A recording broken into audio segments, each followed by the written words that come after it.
चलिए जानते हैं आज की देश और दुनिया की सिलेक्टेड काम की और महत्वपूर्ण 50 बड़ी खबरों को सिर्फ 10 मिनट में। पर अभी तक आपने इस वीडियो को लाइक नहीं किया तो लाइक कर दीजिए।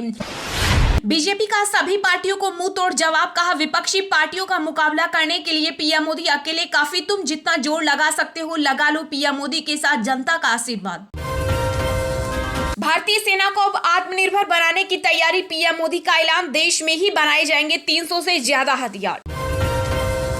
झांसी में माफिया अतीक अहमद का बेटा असद अहमद और साथी गुलाम ढेर, यूपी पुलिस ने किया एनकाउंटर, सीएम योगी ने एनकाउंटर के बाद अधिकारियों को बधाई दी, कानून व्यवस्था पर बुलाई बड़ी बैठक। भारत की पहली under water metro train line का कोलकाता में शुभारंभ, हुगली नदी के 32 मीटर नीचे से गुजरेगी ट्रेन। लंदन में बयानबाजी पर फंसे कांग्रेस नेता राहुल गांधी, वीर सावरकर के पोते ने किया मानहानि का केस। पीएम मोदी ने रोजगार मेला के अवसर पर 71,000 युवाओं को सौंपे नियुक्ति पत्र, कहा देश में नए अवसरों के द्वार खुले। केंद्रीय मंत्री अश्विनी वैष्णव का बड़ा बयान, कहा 90,000 करोड़ का निर्यात, भारत अब मोबाइल डिवाइस को लेकर ग्लोबल लीडर बनने के करीब। नया और अलग भारत अब जवाब देना जानता है, विदेश मंत्री एस जयशंकर ने फिर दिया चीन और पाकिस्तान को सख्त मैसेज। जीएसटी पर अहम अपडेट, 100 करोड़ रुपए से अधिक कारोबार वाले व्यापारियों को 7 दिन में अपलोड करना होगा ई चालान। मनी लॉन्ड्रिंग के मामले में सत्येंद्र जैन का केस दूसरी कोर्ट में ट्रांसफर करने की मांग, राउज एवेन्यू कोर्ट ने ईडी को जारी किया नोटिस। बुजुर्ग और बीमार बिना मास्क बाहर न जाएं, यूपी के मुख्यमंत्री ब्रजेश पाठक बोले कोरोना को लेकर यूपी तैयार। माफिया अतीक अहमद के 15 ठिकानों पर रेड, 75 लाख की नकदी, 200 बैंक खाते, ईडी को मिला माफिया का काला चिट्ठा। उत्तराखंड के सीएम पुष्कर सिंह धामी ने 4 धाम यात्रा के लिए तैयारियों को पूर्ण करने का दिया संकेत, कहा इस यात्रा के लिए अब तक 12 लाख से ज्यादा लोगों के हो चुके हैं रजिस्ट्रेशन। मिट्टी के घरों में रहने वालों को पक्का मकान बनाकर देगी पंजाब सरकार, सीएम भगवंत मान ने किया ऐलान। देश में अवैध दवा निर्माताओं पर दवा नियामक डीसीजीआई ने की कार्रवाई, 18 फार्मा कंपनियों के लाइसेंस किए रद्द। भारत अमेरिका से 30 की जगह खरीदेगा 18 प्रीडेटर ड्रोन, तीनों सेनाओं को मिलेगी 6-6 यूनिट। वोडाफोन आइडिया के करोड़ों ग्राहकों के लिए खुशखबरी, देश में जल्द लॉन्च होगी 5G सर्विस। भारत में कोरोना ने फिर डराया, बीते 24 घंटों में आए 10,000 से अधिक नए कोविड केस, एक दिन में आया 30% का उछाल। 2024 के लिए पीएम पद खाली नहीं, बिहार के सीएम नीतीश कुमार पर केंद्रीय मंत्री गिरिराज सिंह ने कसा तंज, बोले सभी के मन में प्रधानमंत्री बनने की इच्छा। केंद्र सरकार ने देश के 4 राज्यों जम्मू कश्मीर, पंजाब, छत्तीसगढ़ और उत्तर प्रदेश में सड़क परियोजनाओं के तहत 2,673 करोड़ रुपए की दी मंजूरी। शंकराचार्य स्वामी नित्यानंद का हमला, हिंदू खतरे में नहीं, हिंदू धर्म को न जानने वाले खतरे में हैं। भारत का निर्यात 6% बढ़कर 447 अरब डॉलर हुआ, आयात में 16.5% इजाफा। कांग्रेस महासचिव प्रियंका गांधी ने छत्तीसगढ़ में सीएम भूपेश बघेल की मौजूदगी में मुख्यमंत्री आदिवासी परब सम्मान निधि योजना का किया शुभारंभ। पाक की नापाक हरकत, पंजाब में बीएसएफ ने पकड़ा पाकिस्तानी ड्रोन, 4.5 किलो हेरोइन की बरामद। मुस्लिम ईसाई बने दलितों को भी आरक्षण, सुप्रीम कोर्ट ने रंगनाथ मिश्र की रिपोर्ट पर जताया भरोसा, केंद्र को लगा झटका। मुस्लिमों का 4% कोटा खत्म करने के कर्नाटक सरकार के फैसले के खिलाफ याचिका पर सुप्रीम कोर्ट करेगा सुनवाई। मातोश्री में फूट फूट कर रोने लगे थे एकनाथ शिंदे, बगावत को लेकर आदित्य ठाकरे का बड़ा खुलासा, कहा जेल जाने से डरकर भाजपा से मिलाया हाथ। इंडियन ऑयल अल्कोहल से उड़ाएगी हवाई जहाज, हरियाणा के पानीपत में लगेगा 3,000 करोड़ का नया प्लांट। जियो सिनेमा ने बनाया व्यूअरशिप का रिकॉर्ड, सीएसके और आरआरआर का मैच 2.2 करोड़ लोगों ने देखा, डिज्नी हॉटस्टार को छोड़ा पीछे। उत्तर प्रदेश के निकाय चुनाव में पुरुष आरक्षण से बाहर, महिलाओं की हिस्सेदारी सबसे ज्यादा। नियोजन नीति के विरोध में 19 अप्रैल को झारखंड बंद, 19 को सीएम आवास के घेराव से शुरू होगा छात्र संगठनों का 3 दिवसीय आंदोलन। चीन को मुंह चिढ़ा रही है भारत में एप्पल की रफ्तार, पिछले साल बढ़ा 3 गुना ज्यादा प्रोडक्शन। लालू और तेजस्वी को भी मिलेगा कट्टर ईमानदारी का प्रमाण पत्र, भाजपा बोली राजनीति के नटवर लाल हैं अरविंद केजरीवाल। राजस्थान की गहलोत सरकार में जल्द हो सकता है मंत्री परिषद फेरबदल, विस्तार, सचिन पायलट के भविष्य को लेकर भी निर्णय संभव। एनसीपी के साथ वही कर रही बीजेपी जो शिंदे के साथ कर चुकी। शिवसेना नेता संजय राउत ने दिए एमवीए में फूट के संकेत। जम्मू कश्मीर की सुरक्षा की समीक्षा को लेकर गृह मंत्री अमित शाह ने की अहम बैठक। एलजी मनोज सिन्हा और एनएसए अजीत डोभाल भी हुए शामिल। न जाने किस किस के सामने झुकेंगे। राहुल गांधी से नीतीश कुमार की मुलाकात पर बीजेपी ने कसा तंज, बताया कौरव। बीजेपी ने कर्नाटक चुनाव के लिए 23 उम्मीदवारों की दूसरी लिस्ट की जारी। 7 मौजूदा विधायकों का कटा टिकट। राहुल गांधी, अरविंद केजरीवाल, लालू सभी भ्रष्टाचारी। सीएम नीतीश कुमार के दौरे पर बोले बिहार बीजेपी अध्यक्ष सम्राट चौधरी, कहा मांझी का स्वागत। केंद्रीय कर्मचारियों और पेंशनर्स को मोदी सरकार का बड़ा तोहफा। सीजीएचएस के नियमों में किया बदलाव, अब होगा फायदा।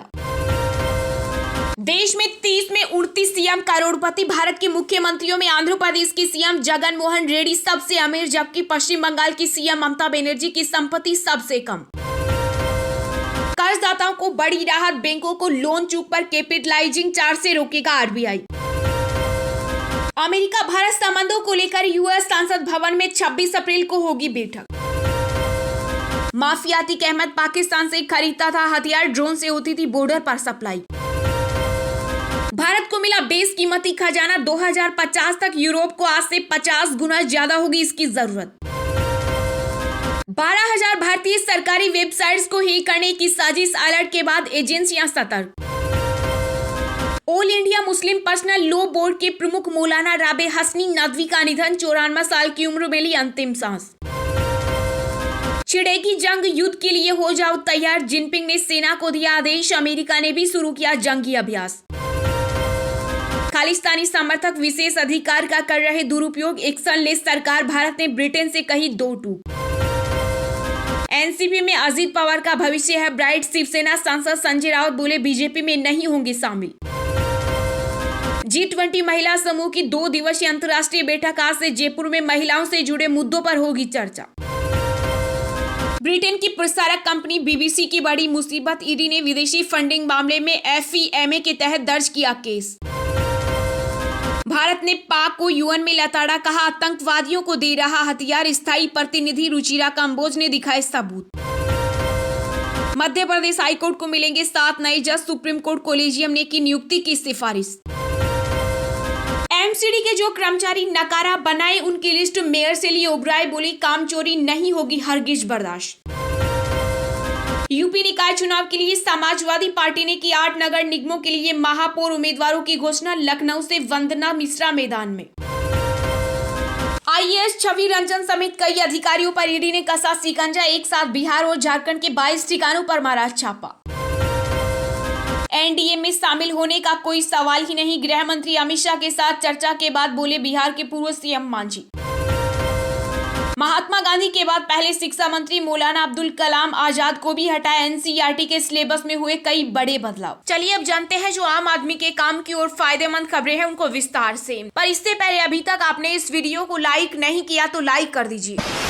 पीएम मोदी ने रोजगार मेला के अवसर पर 71,000 युवाओं को सौंपे नियुक्ति पत्र, कहा देश में नए अवसरों के द्वार खुले। जी हां, प्रधानमंत्री नरेंद्र मोदी ने रोजगार मेला के तहत वीडियो कॉन्फ्रेंसिंग के माध्यम से लगभग 71,000 युवाओं को नियुक्ति पत्र सौंपा। इस अवसर पर प्रधानमंत्री ने नियुक्ति किए गए लोगों को संबोधित भी किया। इस दौरान पीएम मोदी ने कहा कि आज 70,000 से ज्यादा युवाओं को केंद्र सरकार के विभिन्न विभागों में नौकरी मिली है। आप सभी युवाओं को और आपके परिजनों को बहुत बहुत बधाई। हमारी सरकार विकसित भारत के सपने को पूरा करने के लिए युवाओं की प्रतिभा और ऊर्जा को सही अवसर देने के लिए प्रतिबद्ध है। पीएम ने कहा आज का नया भारत अब जिस नई नीति और रणनीति पर चल रहा है उसने देश में नई संभावनाओं और नए अवसरों के द्वार खोल दिए हैं। पीएम मोदी ने सभा को संबोधित करते हुए कहा एनडीए और बीजेपी शासित राज्यों में तेजी से रोजगार दिए जा रहे हैं। ये आज का रोजगार मेला भी इसी कड़ी में एक बड़ी सौगात है। पूरी दुनिया कोविड-19 के बाद मंदी से जूझ रही है। ज्यादातर देशों की अर्थव्यवस्था गिर रही है, लेकिन इस सबके बीच भारत को दुनिया एक ब्राइट विस्फोट के तौर पर दिख रही है। पीएम मोदी ने इस दौरान पिछली सरकारों पर हमला करते हुए कहा, एक समय था जब भारत टेक्नोलॉजी हो या इंफ्रास्ट्रक्चर सब में रिएक्टिव अप्रोच के साथ काम करता था, लेकिन 2014 के बाद से प्रोएक्टिव अप्रोच अपनाई है। इसका नतीजा ये है कि 21वीं सदी का ये तीसरा दशक है। रोजगार और स्वरोजगार वो अवसर पैदा कर रहा है जिनकी पहले कल्पना भी नहीं की जा सकती थी।